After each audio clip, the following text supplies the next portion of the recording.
What's up? My name is Anthony. I'm on the J All Day podcast. 345. There we go. Mic check, mic check. What up? Yes, this is going to be fun.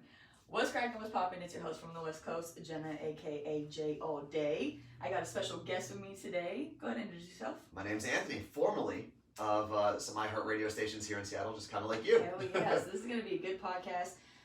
It's powered by Top Cut for all your cannabis needs. The new Tacoma Aroma, they like to call it. I love that name. I heard you saying it on the other podcast. The strain of the week is Fortnite Cookies. I know you're not a smoker, No. Anthony. It's okay. Fortnite Cookies, though, is a hybrid dope. It's probably one of my favorite trees just because it's like that feeling of like, well, you wouldn't know, but it's like the first time you smoke, you get kind of giddy Okay. and like giggly. Fortnite Cookies kind of did that for me. See, I'm sitting here, I'm like, I wish I could contribute to this conversation, but I can't. It's okay, it's okay. But it's a really good tree. They did a great job growing it. You can't really get it from anywhere else except for Top Cut. So check them out. Let's get straight into a snack alert first and foremost, because I'm sure you missed those. I do actually. I love the fact that you still do them. So new snack alert. I was really excited about this. Smart Foods popcorn. Okay, yeah. You know about it. They got the Like the bomb white ass cheddar. white cheddar. Yeah. Exactly. So they got the Captain Crunch Berries popcorn mix. So it's Captain Crunch mixed in with popcorn, and I guess the popcorn has like the Captain Crunch dust on it. That's dope. So I don't know if you're a fan. We'll get to your cereal like at the very, very end. Okay. But if you're a fan of Captain Crunch, because I am. Can I ask you a question? What? Where do you find all your snacks? Because that was even when, like, every time I've seen you do, I'm like, where does she find these things? It's all like I'll look at websites because Okay. I'm just like a food. I hate the word foodie, so I'm not gonna use it. But Yeah. I just love to Lover eat. of food. Yeah, and I love snacks, even though like I'm not a big snacker in my life now because it's like I try to stay healthy. I follow like certain Instagrams, Okay. but like say like you know the mac and cheese, Cheetos just came out with Yeah, I mac saw and that. cheese. I talked about it. It's everywhere now. So like Shade Room and World Star. So when the snacks really like popping, it will be everywhere. But I try to get the ones that are like under the radar first. No, you do an awesome job. Thank It's you. actually pretty cool. Thank you very much. Sometimes it's really hard though to find them. Like people are always like, "Why don't you try them like on camera?" And I'm like, "Do you know how hard it is to fucking find these things?" Also, at some point, like, you're just spending a whole ton. If every week or 3 times a week or whatever you're Right. buying all these snacks, like, that's gonna add up. That's what I'm saying. Yeah. And then it's also gonna add up. You know what I'm That's saying? true, Like, yeah. I'm like, I can't do that to myself because I'm the type of person that's gonna eat the whole fucking bag. Yeah. Oh, same. I mean, I just talked about Fortnite cookies, so you already know what the fuck happens.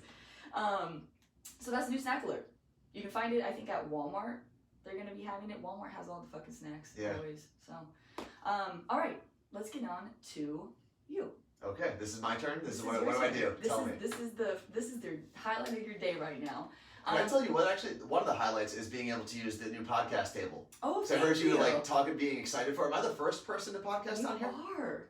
You Look at are. that. It's nice, right? It is. So my plan actually is because it lifts up. It's like a bar table. Oh, cool. So I want to get bar stools, but I want to get white like bucket seat ones. That's cool.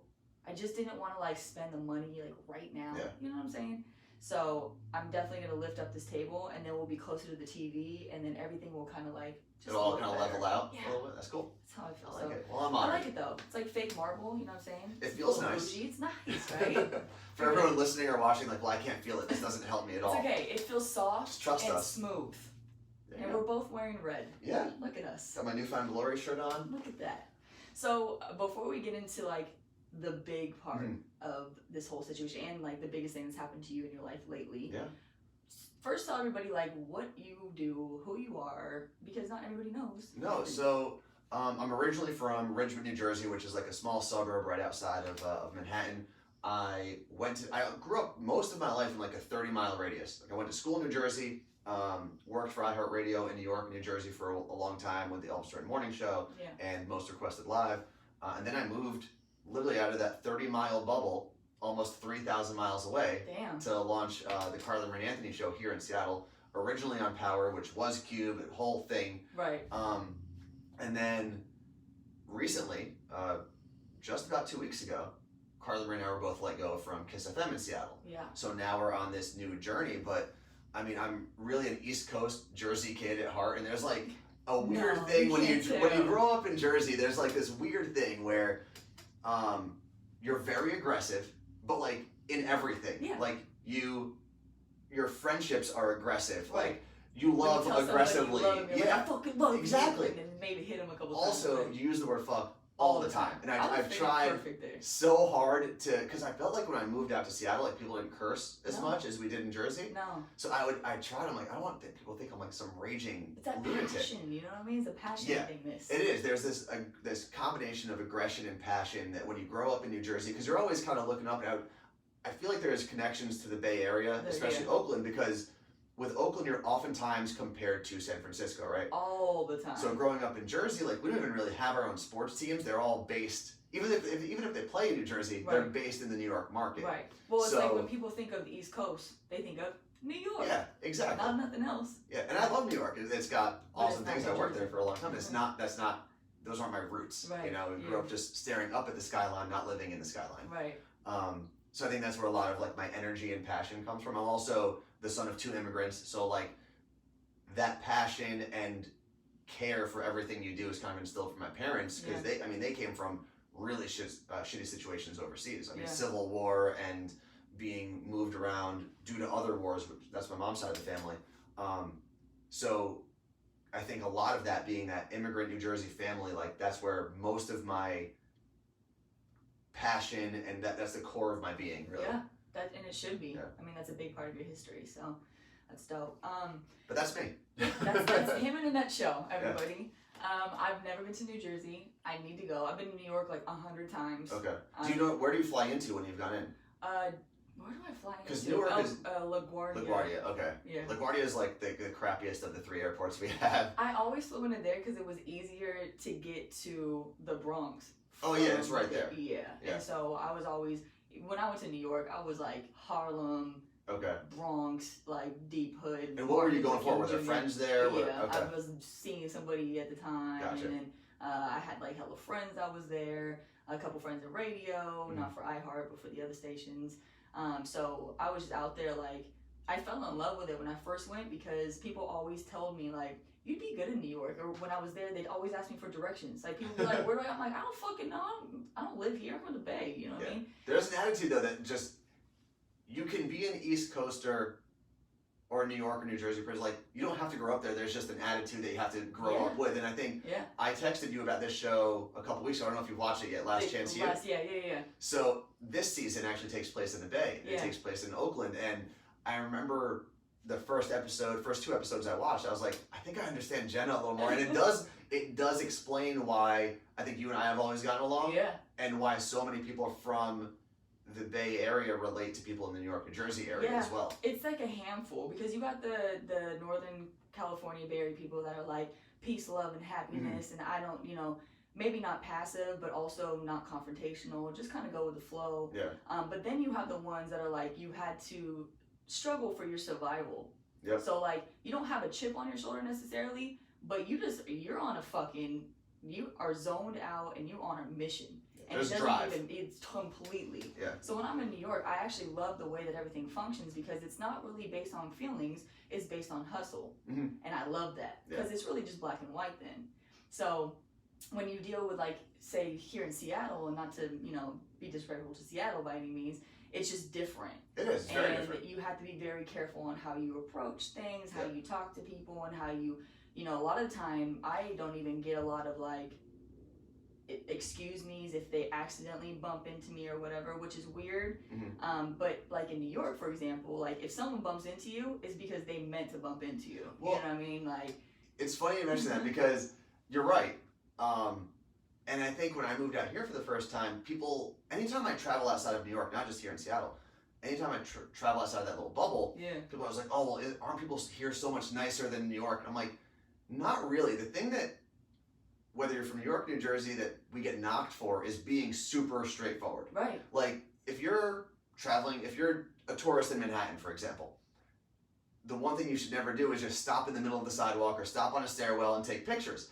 Because someone's going to yell at you until you get the fuck out of the way. yeah, you're in my way, bruh.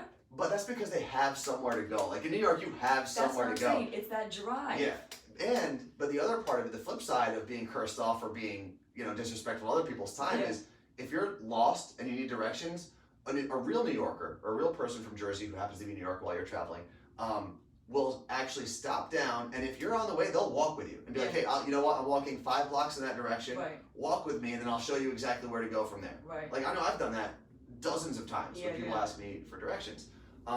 So it's this place where you can be super connected, but also curse people out and not think that that's going to end your relationship with that person. Right. It's weird. It's not, the sensitivity level is pretty low. Yeah. But sensitive in other ways, like sensitive to common sense rules. You know what I mean? Yeah, But like, get the fuck out of the way. exactly. Like if you're gonna stop, then move over so that Exactly. traffic can pass through. But to me, that's just common sense in general. Mhm. And here, one of my memories of when I first moved to Seattle, I remember being in Fred Meyer's, right? And I'm like, mind my own business walking, and this lady hits me with her cart, like in the back of my heels. Oh, And then she just moves away. just kept going. And I was like, oh, hell no. And so I looked at her and I said, excuse me, was I in your way? And she was like, oh, no, but it Did was she like, apologize at all? no. She just got all like scared and Yeah. left. But it was like, all you needed to do was say, I'm sorry. That shit fucking hurt. That back of the ankle thing, like oh that, my your God, you know how Achilles, many yeah. times I've like hit my nephews in their faces for accidentally like stepping on my heels Yep. or like doing something stupid because they wasn't paying attention. So that's all. But like I realized really quickly then that Seattle just a lot of the time, especially the older crowd, very, very passive. Yeah. Well, I think there's great things about the city that both you and I probably really appreciate living here as opposed to where we grew up. But there is definitely there is sometimes a disconnect, I think, between like being passionate about something and people just thinking you're angry or mad. Oh yeah, exactly. You know? I always talk about that because I think a lot of people get that confused with me sometimes. Yeah. They take my passion for aggression. And no, like sometimes if I'm in an argument, or just, I'm not even saying argument, if I'm in a discussion, but I'm really passionate about something, it can be like about cookies, right? Yeah, same. And I'm like, oh my God, I love these, sorry for doing that to you guys. Oh my God, I love these cookies. Like they're so fucking good, they're the best fucking cookies I've ever had. And people will be like, whoa, Like, yo, like, chill. why are you getting so crazy about, and I'm like, no, that's me showing how much I love these cookies. You know, and I bet you in a work environment, because we're similar in that way. Like when your passion level gets high, like everything comes, all of your emotions come out. In a work environment, this is the thing that sucks, is you would be judged for that way more than I would as a female. Hell yeah. Because you'd be the uncontrollable woman, the The crazy emotional chick. person, the crazy bitch, or whatever people would want to say. Yep. Whereas with me, as a guy, people would more likely say, oh, well, he's just super passionate or he's frustrated with the scenario. Right. And we Yeah, are definitely it's- treated, even though it's the same exact emotion coming out of us, the way people receive it would be very different. Exactly. I mean, like, that also happens a lot with, like, just saying hi, or like being like, if a man walks into a room and he's not just smiling from ear to ear and he's kind of serious and he'll say, hey, how you doing? Okay, well, that's fine. That's Jim. He's probably focused. But a girl comes in, you're like, ugh, she got a bad attitude. Yeah. But it's like, why do I have to be smiling ear to ear? Like, I could be very happy inside, but I don't need to be like, It's true. you know, a beauty queen. And for the record, I'm not condoning any of these things. I'm just pointing them out. but that's nice to hear because that is completely true about women. Like it especially in the radio world. You know, if you go on a rant about something, it's like, oh, she's complaining again. Well, I think for me, and we could talk about the show that I work for and what we're doing now, but Carla Marie and I have worked together for a long time. Yeah. The Carla Marie Anthony show was on the air for 4.5 years in some capacity on some station in Seattle. But a lot of times I saw it firsthand with what she dealt with. Yeah. Because a lot of times we had the same exact idea and would say the same exact words, and she would come across as the bitch or whatever, or uncontrollable or emotional. And it got to a point where just to get things done faster, I would send emails instead of Carla Marie sending emails. Yeah. Because they were received better, and it wasn't necessarily the best solution. Yeah. But for what we were dealing with, it was just like, Just you know what? It's just easier, and there's less headaches. And what's more important, making this statement or getting what we want at the end of the day? And for us, it was always just moving forward. So I've been able to see it firsthand. Yeah. Sad, right? It is. It's sad and disgusting at the same time. Totally. It also is like I'll say that with my boyfriend, right? When we have like say there's something wrong with our apartment, and say I go into our little office and I say, hey, can we get somebody to come and fix our dishwasher or whatever, right? It's like they're like, yeah, but they kind of blow me off, and then I don't hear anything back. So then I sent him, and I'm like, can you just do it? Because for some reason, you're much more intimidating than me. I mean, obviously, maybe by looks, right? He's fucking 6'4", a dude, and I'm short and fucking a girl. But well, I bet you race probably has something to do with that too, though. I mean, probably. I mean, I wish it didn't. But at the end of the day, I'm much more aggressive than he is. It's funny. So for me, you know, I will try to be as nice about something when I ask or talk to somebody. But I swear to God, it's like they don't hear me. So I feel like I'm like, then they have to get like that aggressive Jenna out of me, and then it makes me look like I'm the asshole. And it is funny, you know what I mean? When it's funny how, and everyone does it, we all judge people based on appearance and what we think that person is going to act like. Right. And yeah, if you put you, and keep in mind your boy, and people who listen to the podcast probably know that your boyfriend's very tall as well. Yeah. So people look at the two of you comparatively and they would think, okay, well, if I have to bother one of them, it's going to be her. It's going to be her. Right. I'm not going to bother that guy. He's gigantic. Yeah. But that doesn't speak to what we had, the passion that any of us have on the inside. No. Or what our intentions are or anything like that. And that just goes against everything that we're trying to, you know, remove from society in general. I just hate when people have to bring that part out of me. Because I'm like, yo, I try to be fucking nice about it. Yeah. I'm not going to send, like, I don't know. It's just a different world. And it just is fucking annoying as hell. And I'm sure there's times where I'm like, you did this. You made me this person. Hell yeah. Because all you had to do is that thing I asked for originally. I remember I was having like a really bad fucking day. And Will and I went to Taco Bell. I got a bean and cheese burrito because that's my thing, right? And every time, like, lately, like, well, we haven't been for so long, but before, they want to put sour cream on fucking everything. They do. They ask you all the time. All the time. You want sour cream for that? Did I say I want fucking sour cream for that? Wow, it's so random. You know what I'm saying? Yeah. Like, you can ask me if I want meat on it next. Like, I don't get it. So I'm like, now I'll just be like, no sour cream.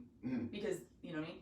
So I go in, and I'm like, I'm very specific. Can I get a bean and cheese burrito? No onions, but with extra red sauce, please. Okay. Yeah. Seems You want sour straightforward. cream in that? No sour cream. I get my burrito, no fucking red sauce, no onions, sour cream, in the bean and cheese burrito. I fucking lost it. And You were having a bad day. It was a bad day, and it was, my whole bad day was surrounded by people not listening to me. And I try to make it so clear, like, I'm the type of person that will write out maps, and someone will just disregard it. And to me, that's so disrespectful, because I'm like, bruh, I'm trying to be as specific as possible so there's no guessing, and then you still just are careless to listen. And not even that, it's not the carelessness, it's also like you spent time doing that, right? So there are times in, whether it's career or like work stuff or personal stuff, if I spend the time to try to give you this list of instructions of things that need to be accomplished, and you completely disregard it, you've not only disregarded the task that we need to work together, but you've also disregarded the time that I've put into trying to make sure that this was done right for all of our sakes, not just for me. Exactly. When I was already going on a limb and letting you do these things, because usually I'm doing these things. I'm the same way. So, you know, and like I said, people fuck up, right? I don't think that, like, I'm going to lose my shit if someone fucks up once or twice. It's just when it seems like it happens so often, and when I'm nice about it, instead of people, like, I've been in customer service, and to me, the people that came in and demanded shit never got nowhere with me. Yeah. I'd be like, listen, I don't have time for this shit. People that came in and were like nice and just normal people, I'm like, I got you. I'm gonna take care of you. So my mentality is like, okay, I want to be that nice customer that I would want to take care of. But then now all I see, the only people that get attention are the people that demand shit. Yeah, and it sucks. And I'm like, what? I remember just about a little over a year ago, I had a problem with my bank where I was completely locked out of my account. So like all of my money I was locked out of. Yeah. I couldn't pay my rent. Like I literally had to borrow money from Carla Marie to pay my own rent because I couldn't get it from my checking account. How the fuck did that happen? It was, they thought there was fraud, but there wasn't. And even though I told them there wasn't, they locked my account. Okay. And my bank is based in New Jersey. It's TD Bank. Oh, shit. So I called a couple times and I wasn't able to, they were like, well, you have to be in a branch. I was like, but I live in Seattle now. Like I can't just walk into a branch. You get on a plane for you to pop up my bank account. I can't pay for a plane ticket, guys. Yeah.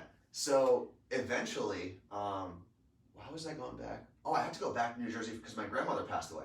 So by chance, within that time period, I still went back to New Jersey, stopped in a branch, and I had my Seattle driver's license.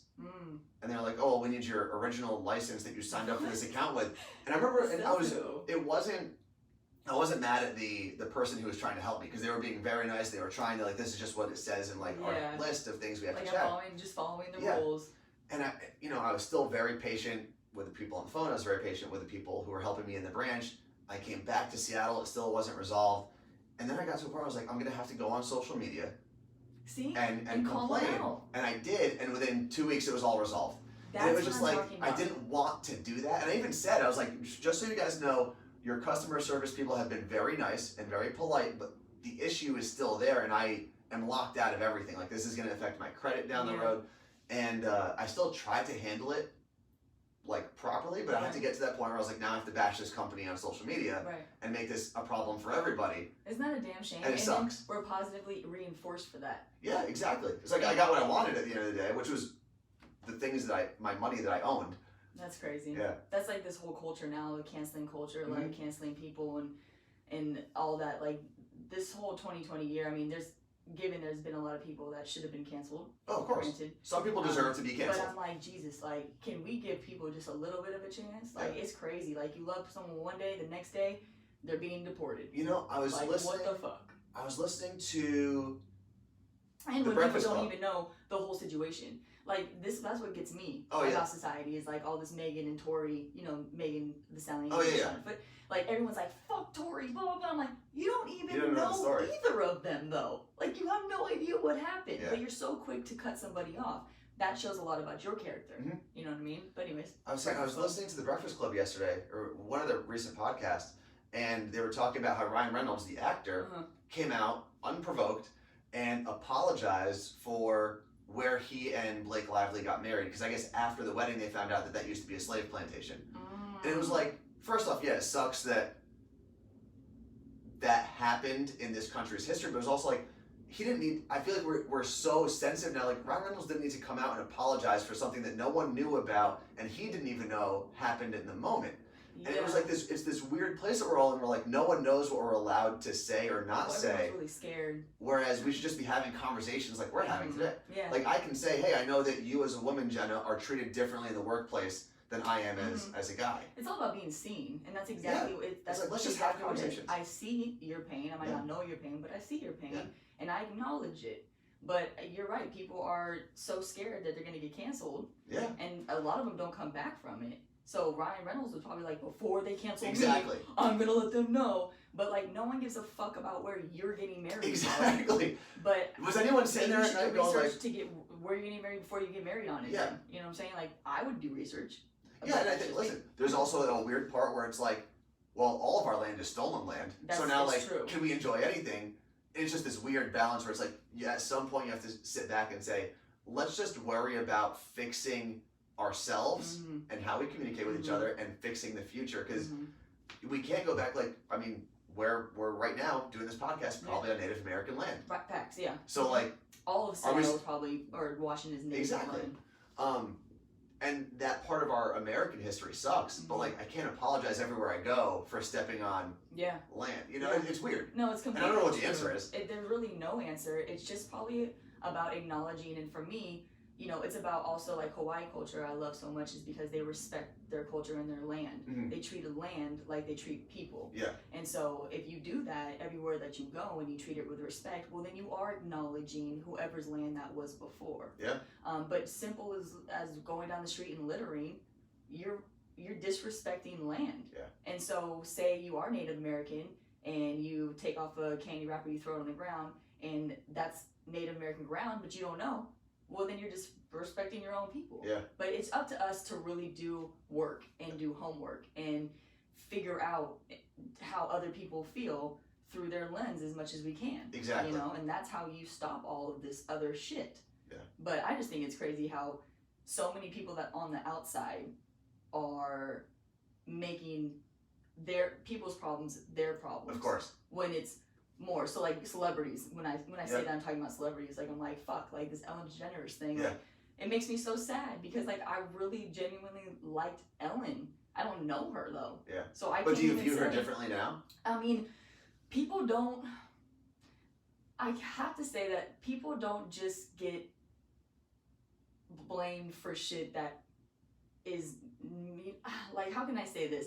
There's some truth to things that people say if Fair. multiple people say it. Yeah. So I don't know because I have never talked to anybody from her show. I've never been on her show. I've never talked to Ellen. I don't know anything about her or her friends. Yeah. But there's possibly some truth to it, or somebody wouldn't say it. There would be so many people probably corroborating that story. It's like Bill Cosby. I'm a fucking Bill Cosby fan. I was Yeah. so sad when that happened. I didn't want to believe it for so long. Mhm. And as a woman, I'm not a woman to jump to say, oh, she got raped and she's saying it and that's the facts. Mhm. I look at everybody skeptically. So just because it's a woman, I don't just support you because you're just a woman. Yeah. I have to look at your credibility no matter what. Man, woman, doesn't matter. And so when that came out, when the first person came out, I'm like, well, but then like, you know, the 30 other one, I'm like, oh, fuck, man. Yeah, at some He's point like, that he's a pattern, rapist. yeah, at some point that pattern speaks for itself. And you know, there's your reputation, right? Mhm. So, you know, people that say certain things about you can have people that hate on you and you can tell, you Yeah. know, and then you can have people that love you and that say great things about you. But like, for example, for me, I've never been promiscuous. Mhm. And so people wouldn't say, oh yeah, Jenna, she's a hoe. Yeah. Because people would be like, what? Like, you can call me a bitch. There'd be enough people on the other side be like, what are you talking about? Like, where are you getting this information from? And that one person that said, oh, Jenna's a hoe, you wouldn't have 10 more people pop up and be like, oh yeah, I fucked her. Oh yeah, she is a hoe. So that's what I'm saying. There has to be some truth to certain things, you know? I agree 100%. Yeah. And it's weird, especially when you're talking about workplace settings, because maybe, and I don't know, I haven't read enough about that situation. Yeah. But to use the Ellen example, like maybe she was also just really strict on the standards that she set Yeah. for what she wanted. And if people, you know, look, we Yeah. were talking about having passion. So I have to read more about that. And I think there's more to it than just being passionate and being strict with your guidelines and your standards at Yeah. work. But it is interesting that we do, and maybe it's part of the fact that none of us have a lot going on Yeah. because everything's shut down, but we like soak in other people's drama and make it our own. Well, I mean, I we've also been feel doing like we've talked about a whole lot of things already in this podcast. I know, Like, we're right? all over It the goes place. so fast too. I feel like, honestly, with society, it's been like that forever. Though, I mean, Yeah. when some of the first reality television shows came out and people started to really like it, probably psychiatrists and therapists and all these people behind all these shows were like, huh, this is something like Big Brother when it first came out, right? Yeah. Like, people have an infatuation with watching other people have drama. And I'm a reality TV fanatic. I love that shit, right? Married at First Sight, 90 Day Fiance. All I of love them, that shit. Why, for me, is because I don't have drama in my life. Like, you have some people that have a lot of friends and they have a lot of dramatic friends and they're going through divorces, they're going through breakups, they're going through crazy stuff like, you know, slashing tires, doing all this. So you have that drama in your life. A lot of people are like, fuck, I have so much drama in my life. I don't want to watch those shows. For me, it's like, ooh, like I get to watch something else happen on the outside and have that social interaction, but I'm not in it. Yeah, you don't have to deal with the It's repercussions not or right. anything It's like not that. my drama. That's true. So I actually appreciate it, and I also love to see the way people work, like their minds and stuff. Why I'm going to school for fucking therapy, but Which I want to talk about that because I think it's so cool. And I know when we first planned on doing this podcast, I did have a job, so we weren't going to sit here and talk about being unemployed the whole time. I know, right? But I was fascinated and proud and interested to see that what you posted. I think it was a week ago, right? That you were going back to school 2 weeks ago. 2 weeks ago, yeah. Mm-hmm. And well, I guess when you're listening to this, it could be 3 years ago. Well, yeah. Who knows? This will be. It's gonna be 3 weeks Okay. ago.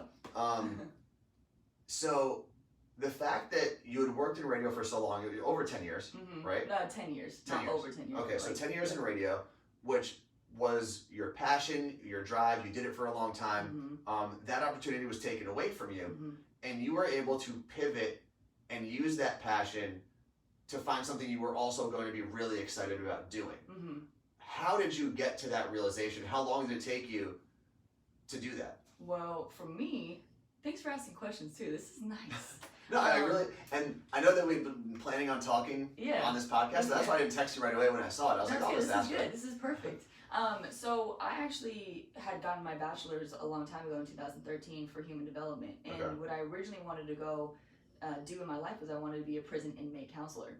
So, you know, Why is that? This is funny. Well, because a lot of my best friends and a lot of the people that I'm around were cons and felons, and I'm used to, I'm comfortable around that lifestyle. It just never scared me, and I know a lot of great people that went to jail, that are still in jail, that you know, they might have done some fucked up things, but they're not bad people. Yeah. Some may, you know, Good people do disagree bad with me. things. But I wanted to help people, and when I was a kid, I had a lot of trauma, and I went through a lot of different shit, and I remember seeing this therapist, and he just didn't understand even the slang that I was talking to him. So Yeah. when I was talking to him, I'm like, how can I tell this guy my problems when I know that he's never been in the same situations as me ever? And therapy is a lot like being a doctor in the sense where, you know, doctors come from doctors. Yeah. Therapists come from therapists. I mean, it just happens that way because it costs a lot of money Yeah. to go to school. The people that have actually been through a lot of traumatic events are just trying to survive, so they're not even thinking about going to a master's program, Yeah. let alone can fucking afford it half the time. So when I got into radio, I was interning, and that's how I found out. I didn't even know that there was internships like that. Like, I didn't know anything about it. Okay. And so all I needed to be was just in college. So I was already in college.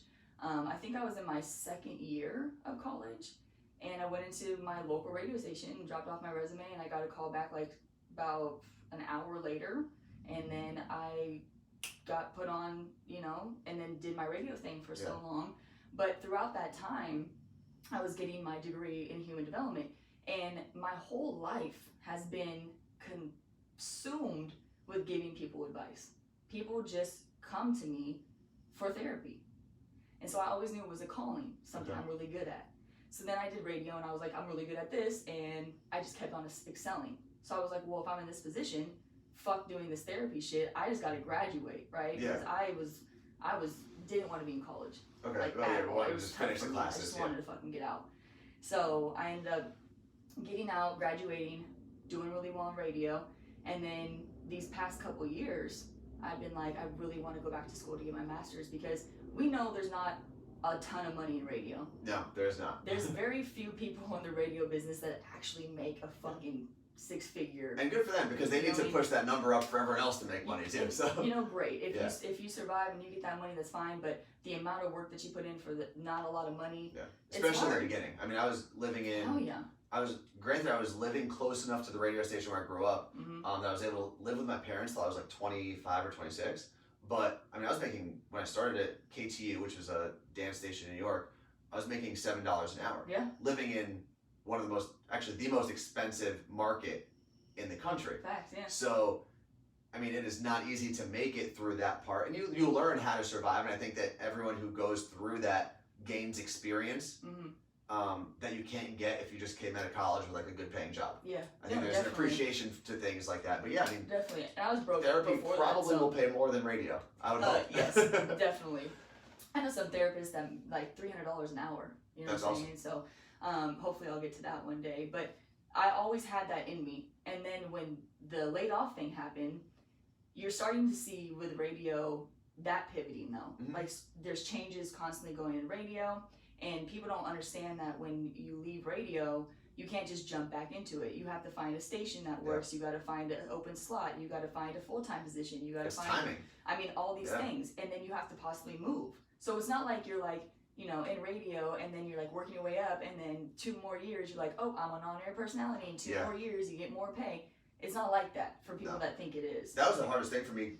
When I got out of college, I started in radio, and a lot of my friends were on career paths that had more pronounced steps, Yeah. right? Like you do this for a couple of years, and then you're most likely to get this Right. promotion or whatnot.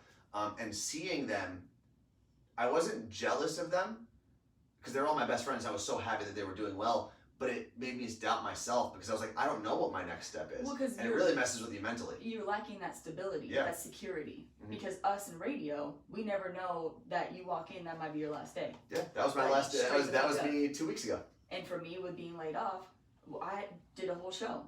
And right after that show, on a Tuesday, Mhm. it was my last day. And it can just disappear just Yeah. like that. And it's a weird vibe because people within the radio business, you know, you have people that ride for you and that say like, oh, you'll be fine. We'll figure out some place for you in the company Yeah. or we'll do this. But it never happens.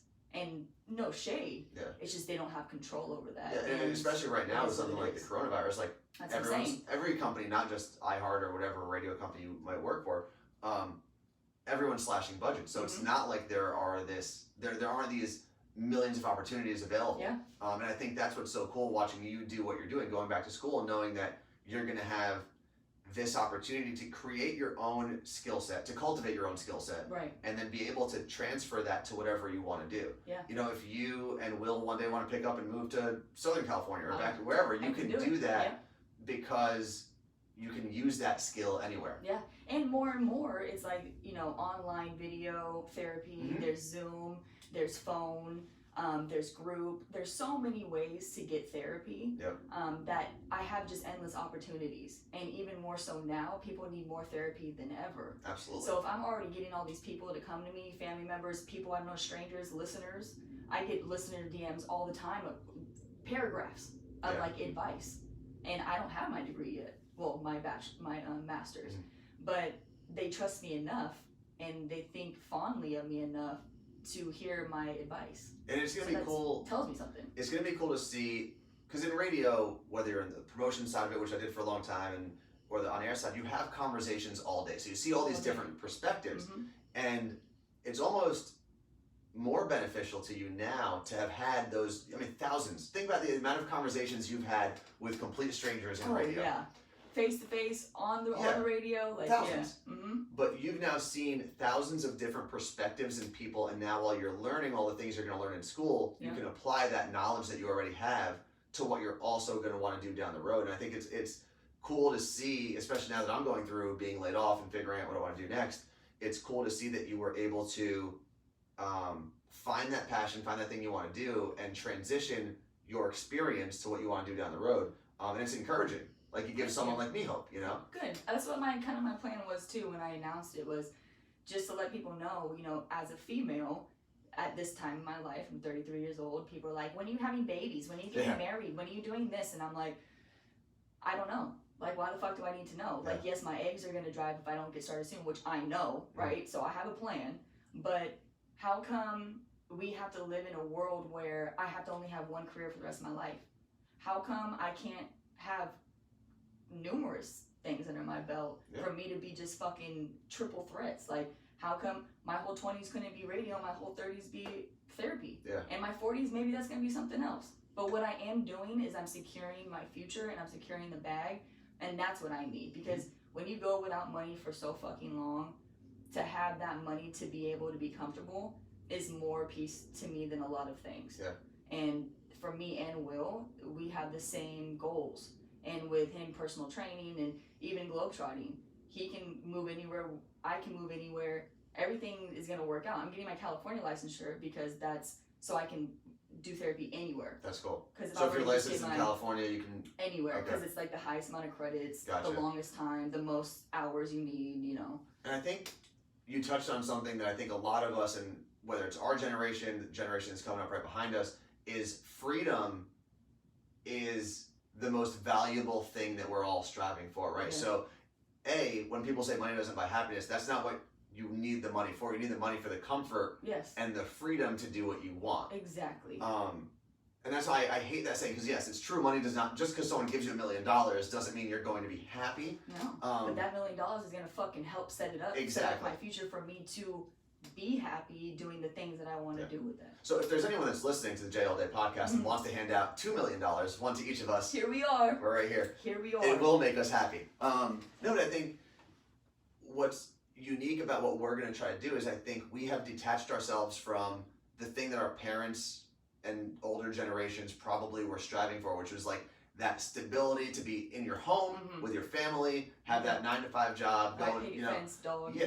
And I think what a lot of us are thinking now is, you know, that stuff is great. And if that's what you want to do in life, like, go do it.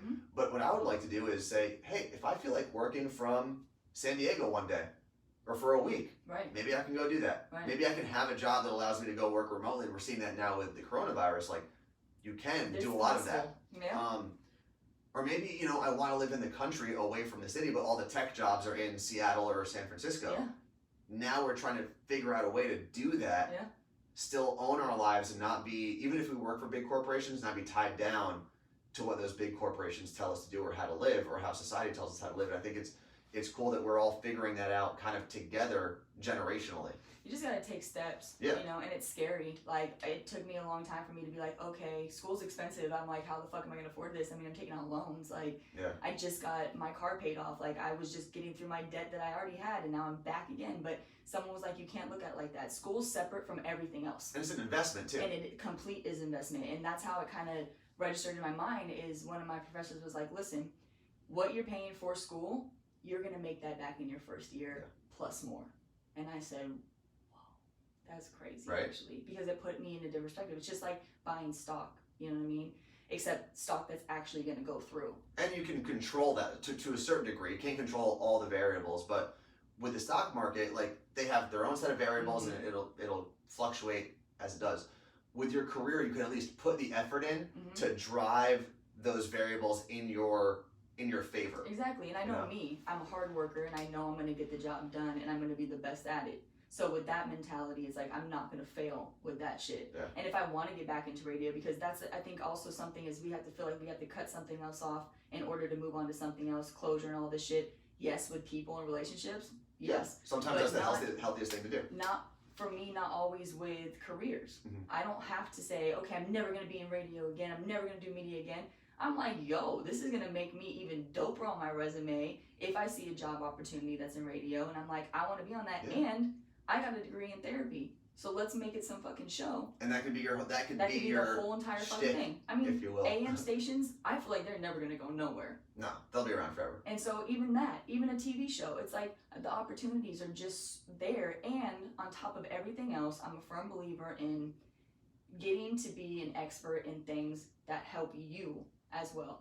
When I was personal training, I did it because I'm like, I'm not going to be a personal trainer forever, but I will take all these skills and I will use them forever on my own body, even if I'm not training nobody, right? Yeah. That's a valuable skill. Same with therapy. Therapy is the same thing. Me going through school is going to be therapy for my fucking self. Were you scared to sign up for class? Yeah. Because like there's anxiety no matter what grade you're in. It could be kindergarten, your senior year. Like going back to school scares people. Bro. Like I wrote my first essay last week, right? And I had to like almost mental breakdown because I have to reference cite, like, you know what I mean? APA format. I gotta do my thesis. I gotta do this because I can write all day. I'm great at English.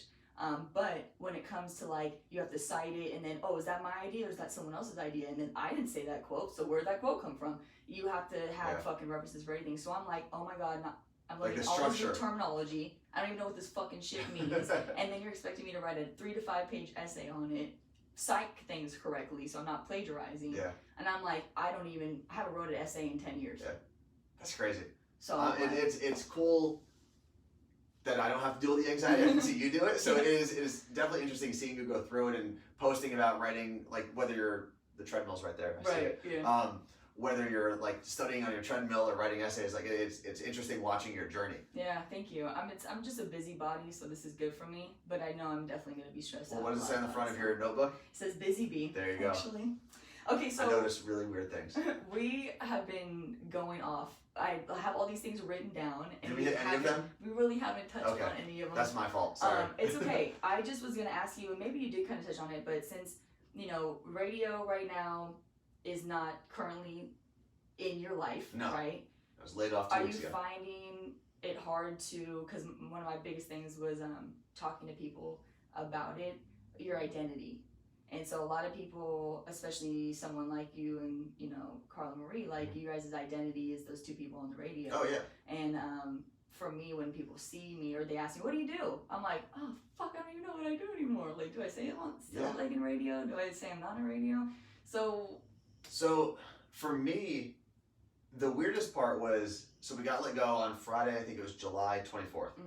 And I remember right away, I was like, I never had social media. I had Facebook, I guess, but it was different at the time. I never had social media without a radio job. Yeah. So when you have that description that you have to write, it was always super easy. It was like, I talk on the radio with Elvis Duran in the Morning Show, or Most Requested Live, or Kiss FM Seattle. I deleted my Twitter profile and I wrote, for the first time, I don't know what to write here. And that's all I wrote. That makes sense though. Right? It's crazy. And I think the thing that I've gotten really comfortable with, and this is where like certain parts of your life set you up later on. Mhm. I've gotten really comfortable in radio talking about uncomfortable things. Yeah. So I think for me, where a lot of people might be embarrassed to be like, hey, I'm unemployed or I just got let go 2 weeks ago or whatever it happens to be, I'm leaning into it where I'm like, listen, this is just my life. Like, I'm okay talking about it. And yeah, sometimes I'll make jokes at my own expense. Yeah. You know, when people are like, hey, can we talk next week? I'm like, I got nothing to do. So yeah, I absolutely. got time. So it's been weird, and there was definitely an identity crisis, but I've always been someone I'm kind of like a social chameleon, I've called myself for a long time, because growing up, I grew up in a really white suburban neighborhood. Mm-hmm. My family, when my mom's family moved there, they were the first immigrant family that had moved there, like from overseas to Ridgewood, New Jersey. Mm-hmm. And we struggled probably more, like my parents always provided for us, thankfully, but I mean, I was going to high school with kids whose dads were like the president of companies and things like that. So like, you were considered I was not up to there. I mean, I was the kid that had like the reduced lunch, and I'd have to go to the cafeteria lady and be like, "Can you mark me off today?" Which was the most embarrassing thing in the world at the time. But I never truly fit in anywhere. So for me, not having an identity was always kind of easy. Not having one thing to hang my identity on, I should say. Mm-hmm. My identity is, I've got a lot that goes into it. But there was never one group or one thing that I attached my identity to. Yeah. So I think that's why it's been a little easier for me. Yeah. Because I've kind of been in this weird place for most of my life. Yeah. And even like, you know, I grew up in a church community where we were all kids of immigrants, but like I would also hang out with like my white friends and stuff. Like being Middle Eastern at the time was weird for me because I had this very Middle Eastern side of my life and this very like white residential suburban side. Yeah. And they didn't always mix, so like I was able to jump around a lot. Yeah. And I think that's in a really long way to explain it why I don't mind not having that thing to latch my identity onto right now. Yeah, I always really loved the fact that my identity wasn't radio. Mm-hmm. Like when I would go places, I would never even bring it up until someone even was like, "Hey, you're on the radio, huh?" Or "What do you do?" But never. Yeah. My identity, I used to always say, is just Jenna. Like people know me for a hell of other things. Yeah. People think about me for Taco Bell. People think about me for pit bulls. I have people that, you know, my younger friends that probably think about me on high rides and smoking blunts. Like, you know, there's different things all the time, but one thing that has always stayed the same is me just being Jenna. Yeah. So, you know, I think that that's really important because so many people on radio, that's all they fucking have. And don't get me wrong, it's tough because it does become part of your, like, it seeps into everything you do because because especially when you're on the air, radio becomes your life and your life becomes radio. Like, it's this weird, like, symbiotic you thing. shit, sleep, breathe. Yeah. So there's difficulties, but I think in terms of like an identity crisis, I think I'm safe at the moment. We'll see what happens in a couple weeks. You're still new. You're still new with this, so I love the positive energy and stuff. But I think you know too. You're gonna go through that time where it's gonna be like kind of dark. Oh, I've already hit some of those. Okay. I've already hit some of those, and there's definitely times where, like, I was like in tears at times because I just didn't know what was going on, and you know, there's times where you feel it's like going out of a relationship, even if you know that relationship was coming to an end. Yeah, it still hurts.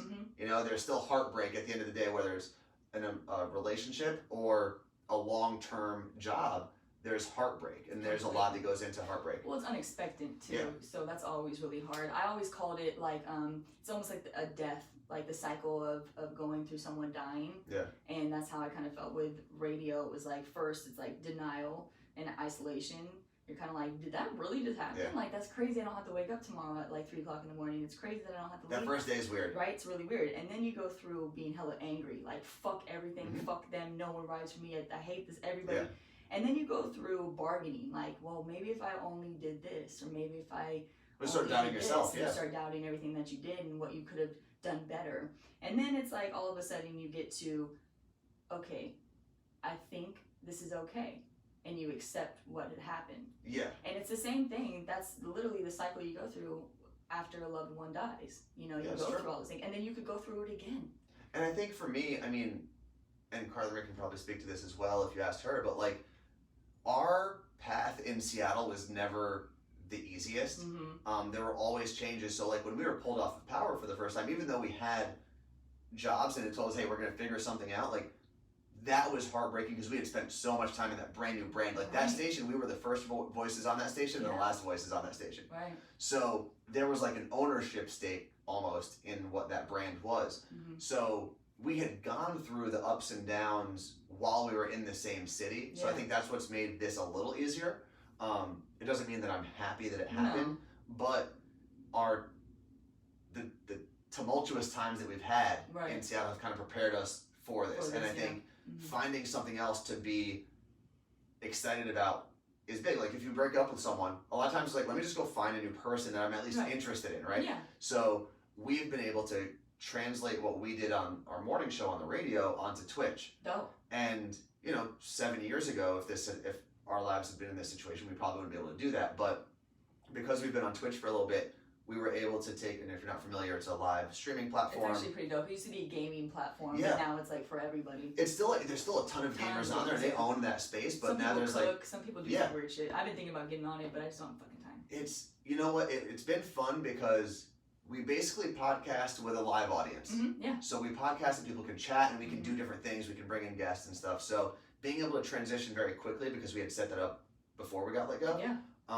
has been, I don't want to call it a lifesaver and sound like dramatic, but it's been a huge help in terms Yeah. of being like, let's at least use our energy towards something that we can build. And all that creativity that you still Yeah. have is still flowing and moving. And you guys got each other, which I We think do. is It's really huge. dope. And that's very helpful because it doesn't make you feel so much like a failure when like you have someone next to you that's in the same boat. You're Yeah, like, well, she we failed both too. fucking failed. She failed too. So it I always makes you tell feel her, better. so know? listen, this show failed with your name first. Yeah. So You're at fault. no, but it is. I mean, and people who don't know Carla Marie and I's story, we started with Elvis. We both started in radio in New York. We met at the Elvis Duran Morning Show, and not quickly, but we became friends over time. Like we were very friendly at first, and then basically became best friends by the time we left New York. And having someone to go through that, someone that you rely on, someone that knows your family, you know their family. Yeah. Our friends are now intermingled and stuff. It's super helpful. Yeah. And I know you moved out here originally on your own, but Mhm. I guarantee you that even though you're not in the same space, like having your boyfriend here Oh yeah. as someone not going through this alone when you go home is Oh, probably a huge It help. was a fucking blessing because when I got let go, when I got laid off on that Tuesday, he came home on that Friday. It's crazy how that And works. then he had knee surgery, and then he's been home ever since because COVID happened. Yeah. So It's almost like the universe was like, you guys are gonna be together. You have no idea. Yeah. Like, but there's so many things that happen with the universe where I was like, I had prayed for like I just wanted a 6-month break because I was just like, I can't do this anymore. Yeah. So I prayed like every day, like I just need a 6-month break, like without getting some terminal disease or being pregnant. Like I just need a fucking Yeah. break. How can you do that and still make money? And then the COVID thing happened, and I looked at Will and was like, I think I did this. Like, did I This just is your do fault. This shit? Did I just Yeah. pray for this shit and it happened? But I think it just overall, you just got if you look at it in a positive way and you look at the positive things that come with it, like it makes the situation a lot fucking better. And that doesn't mean that, just like in relationships, that doesn't mean that you sometimes don't look back at an ex or whatever and be like, oh, what would have happened if this Of course. worked better? It doesn't mean that you're always going to be positive and happy, No. because you're going to dip down. But I think what I've come to grips with in the past 2 weeks or so is like, you know what? I'm going to allow myself to be mad or sad or angry Yes, or that's whatever. the most important thing. And then just get back to being creative. Mhm. And I'm not gonna. This is something I wish I had learned when I went through real breakups in the past. I'm not gonna send that 3 a.m. text cursing someone out or asking them to come over. Like I'm not gonna do any of those things. I'm gonna just sit in those feelings, talk about them, Yeah. and then Move just move on. Yeah. And I think talking about it has made it so much easier. I mean, we got let go on a Friday, went on Twitch and talked about it on Monday. Mhm. And that weekend was really hard. I mean, there were highs, there were lows, there was everything in between. Yeah. But I felt like we were able to not turn the page completely, but at least like move forward in that direction Well, that's by therapy. talking about it. That's Yeah. therapy. I mean, that's what you're going through. You're sharing your feelings so then you can get past those to move on to others. Yep. I mean, that's what you have to do in order to get past things. And just know that, like, I say it all the time, but it's like I have to believe that everything happens for a reason. It's the only way that I'm going to stay sane in this life is to know that even when bad things happen, it happens for a fucking reason. There was our friend Bucky Yeah. Jacobson, who works for Sports Radio 950 I love KJR. He's awesome. Yeah. I was talking to him, and his family has gone through some really tragic things recently. Got some really bad news. Oh, no. And I said, there was like 2 or 3 things that he mentioned to me. And I was like, dude, I really hope you get good news soon. And he was like, I'm okay because I would much rather have, when you have people in your life, friends and family that you love and you care about, at some point, tragically or not, they're going to leave your life. But I would much rather have those people in my life for the time that I had them than not have them at all. And I was like, man, that's the best perspective I've heard. Because, yeah, if you love something, at some point, there's a good chance it's going to hurt you. Yeah. It's going to be either be taken away or whatever. But that doesn't mean it didn't really provide for you during that time. Right, exactly. Better to have loved and lost than to never have loved at all. Yeah. Even though that's, to me, it's a stupid fucking thing. But it makes sense. It does. Okay, so we talked about, I think we talked about all this. Did we do it all? I think we did. I want to just say that, you're going to get back on your feet and you're going to do what you're made to do in this life, whether it be in radio or not. And I think that the next opportunity you get maybe not be the one that you really want, but I think the one after that is going to be the one that you really fucking want. So just don't give up on, and I know you won't, because you're a strong-willed dude. But like we've always gotten along so fucking well. I've always appreciated you in the hallways and all that, especially when it was like, fuck, I hate everybody here except for you. Right, well, and you know what? But I think in every office you find people that even if you don't work closely together, you just get along. You can vent here and there and stuff like that. And there's just it's just a unseen energy that people that will just give off, where you're like, oh, I know that person's been through some shit, and you can feel that. And to me, it's just knowing that, like, we knew the same bullshit within radio, and if I'm having a bad day, it's kind of like, without me saying, this is what happened, in your head, you're probably like, damn, she's having one of those days, because I have those days. And I empathize. Do you remember what I messaged you after you got let go? I don't know if it was the next day or whatever. It was maybe a couple days after you got let go. I don't know. So one of my biggest fears when they moved us off of Power, because we had spent so much time building that brand back up from what it was to like making it, I don't know, somewhat relevant in that market again, was I remember telling Carly, I hope they put people on that station that will do things the right way and serve that audience the right way. And I messaged you and I said, I'm so happy that you were part of that. I do remember that transition. Yes. Because you do things the right way. And you are genuinely a good person. And there's one thing I'm upset about today. What? Is I specifically, you know how much time I spent figuring out what sneakers I was going to wear here? I say that.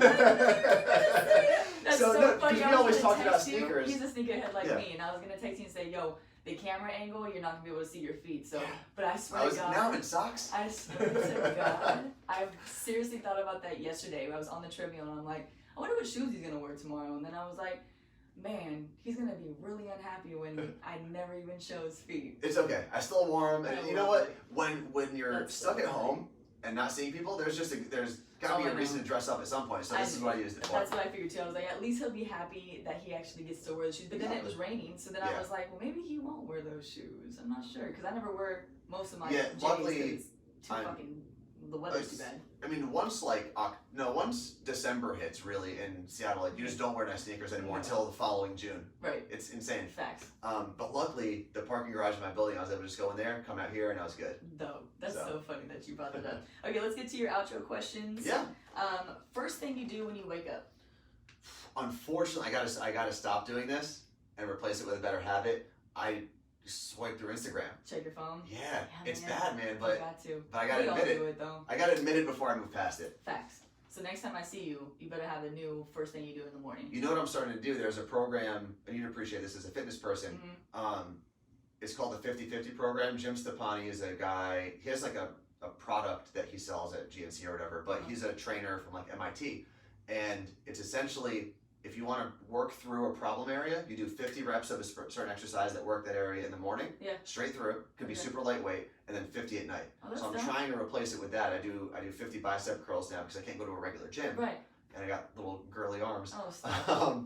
So I have a band and I do 50 curls every morning. You're supposed to do that for like 8 weeks to move through some cycle. That's dope. I'll have to look into that. Yeah. I would totally like that shit. What's your favorite cereal? I'm going to have to go old school. People are going to hate me for this. Oh, God. Well, damn. I'm scared. You know what? I was going to... He likes Raised Bents. That's his favorite candy. No. Well, okay, I thought we were going to skip that part. I thought we were going to skip that part. You know what? I was gonna say Cookie Crisp because I'm a big fan of Cookie Crisp, Okay. but Count Chocula. Count Chocula is probably my favorite cereal. Come on. I mean, okay. I thought you were gonna say something like Cheerios. Or No, something. no. I go like my cereals. Oh my when God. I eat cereal, it's dessert. I Like it's just have dessert. to say that no one's ever said that. So congratulations on being Thank you. unique. Thank you. One thing someone would be really surprised to know about you. I am way more reserved than people probably think I am. And I think in the radio world, like we talk all the time, Right. right? So I can talk and I can have conversations. I hate when the attention is on me. Okay. If that makes, and it's a weird like Yeah. balance Well, because because you'll be hosting. Yeah. And the attention is supposed to be but on I don't you. like having, and I guess this is different because we're having just an open conversation, but like when things are solely about me, Yeah. I hate it. Oh, I hate it. okay. Yeah. That's humbling though. That's nice. That's definitely nice to hear, especially like a radio personality, because usually radio personalities is like me. Yeah, listen, I like being successful. I like doing things. Right, but it doesn't always have to be about But yeah, you. exactly. I like that. I like that a lot. Proudest moment. I know this Man, is a hard one. That is a hard one. Proudest moment, even though it did not end well. I'll go career with this one. Only because I think in my life I should have more proud moments down the road. You're just on the spot. You No, I just think- can't think of them. Being able to say at some point that I had my own morning show. Yep. With my best friend. Yep. In a major city in America. Yeah. Like, even though that opportunity was taken away, no one can take away the fact that we did that for Facts. 4 years. 100%. So I think like that's one of those things that, like, you know, no matter what, I've got that. Even if I That's never nice. step foot in a radio studio again. Yeah. So Good stuff. Not a lot of people can say that. So, favorite thing to cook. I'm a terrible cook. I have a chili, and the only Ooh. reason I My like the boyfriend has chili is chili, it's simple and it lasts for a while, so I don't have to cook too. again. Meal prep. Yeah, Most hated house chore. cooking. Is Really? cooking a house chore? Yeah, I guess so. Okay, Really? cooking. I hate it. I hate it because I'm crazy. impatient when it comes to food. Hmm. When I'm You hungry, gotta eat. I need to eat now. That's why you gotta meal prep, and then you have them already I prepped. know. I just hate it. That's funny. My brothers, both of them, and we grew up. My parents were jewelers for a while, but then had a restaurant. And my Uh-huh. dad's still a jeweler now, but they both got into like the restaurant side, and they love meal prepping and Yeah. cooking and stuff. I love that shit Hate too. it. That's so Hate funny. it. And last but not least, sour candy or chocolate? Oh man, chocolate. What's the chocolate? What's the move? And don't you fucking say Raisinets. No, not Raisinets. You know what's actually, you're gonna laugh at me for saying this. What? My new favorite thing. I never had it until I came out here. Chocolate covered gummy bears. Oh yeah, the They're Muddy so Bears. good. They are pretty fucking They're so good, good. right? It's a little bit of both too. They're not sour, but they are gummy, so Yeah. they're kind of It's On like the a sour weird line. sensation. totally. It, like Yeah. when you first have one, you're like, these are fucking weird, but then you just keep on eating them. You're like, Yeah. oh, they're fucking good. It's like I need to walk away from whatever I'm in. Like Yeah. if a grocery store has it or a candy store, like I've got to walk away That's it's funny. it's bad. That's funny. Not a lot of people say that they like those either. Yeah, real weird Interesting. choices. Interesting. you're unique, Anthony. That's all. Once again, this episode was powered by Top Cut Farms for our cannabis needs. Anything else you want to talk about? No, I mean Pass I on? appreciate having the opportunity to come on here. It was really Yeah, cool. It was just cool anytime. hanging and talking. Make sure you also watch his show on Twitch. Oh, yeah. Tell him where to follow you. So- all that good stuff. Easiest place to follow me is Instagram. That's the one I check the most. As I said, I check it Yep. every morning. Every morning. So it's at Worst Anthony Okay. and like the worst, but the Worst Anthony, It'll and be then right here too. So right there. lower third. And then twitch.tv/Carla Marine Anthony for Cool. our show that we're kind of building out now. Dope. Well, good luck. Keep Thank me you. posted. You're welcome anytime. And just thanks for stopping by. And I will say this, just having this conversation proves that you going back to school is a good move because you have a skill that a lot of people will be able to use for their own good down the road. Thank you. So good luck with that. Thank you so much. Yep. I'll do your therapy for free. Yeah, Don't worry, please. you know. I'll need it at some point. All right, peace. Thanks, guys.